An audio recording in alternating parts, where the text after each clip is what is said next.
Hello friends, विवा food रेसिपीमध्ये आपले सगळ्यांचे मनापासून स्वागत। आज इथे आपण खूप साध्या पद्धतीने आणि चविष्ट अशी फ्लावर मटरची भाजी बनवणार आहोत। तर कसं करायचं आहे चला बघूयात आपण पुढे रेसिपीमध्ये। फ्लावर आणि मटर स्वच्छ धुवून घेतलेले आहेत, गॅसवरती ठेवून घेतले आणि याच्यामध्ये आपल्याला पाणी टाकायचे आणि मटर शिजवून घ्यायचे।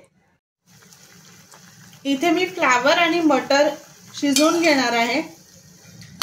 एक 5 मिनिटाला आपल्याला शिजवायचं आहे आणि मग काढून घ्यायचं आहे। इथे त्याच पातेलीमध्ये आपण तेल टाकून घेऊया। त्याच्यामध्ये मोहरी टाकून घेऊया। मोहरी छान तडतडायला लागली की आपल्याला जिरं टाकून घ्यायचंय।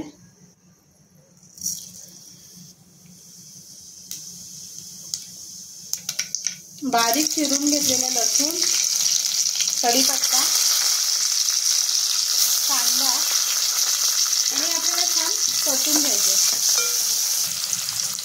इथे आपल्याला अद्रक, लसूण, मिरची आणि कोथिंबीरची पेस्ट टाकून घ्यायची आणि व्यवस्थित आपल्याला फ्राय करून घ्यायचं आहे। त्याच्यामध्ये मी हळद टाकून घेते, मसाला आणि गोडा मसाला।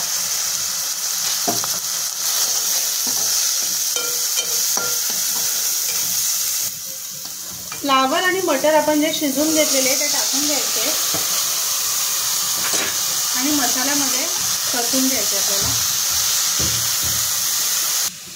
इथे वाटणाच्या भांड्यामध्ये थोडं पाणी टाकून घेतलेले आहे आणि आपल्याला झाकण ठेवून 5 मिनिटं शिजवायचे।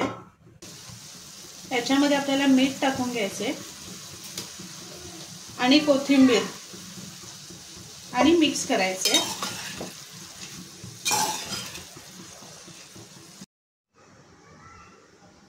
इथे तयार आहे आपली साधी, सोपी आणि चवदार अशी फ्लावर मटरची भाजी। तर कशी वाटली आजची आपली रेसिपी नक्की कमेंट करून सांगा आणि असेच आपले नवनवीन व्हिडिओ बघण्यासाठी व्हिडिओला लाईक करा, शेअर करा आणि सबस्क्राइब करा। चला तर मग भेटूयात आपण पुढच्या व्हिडिओमध्ये।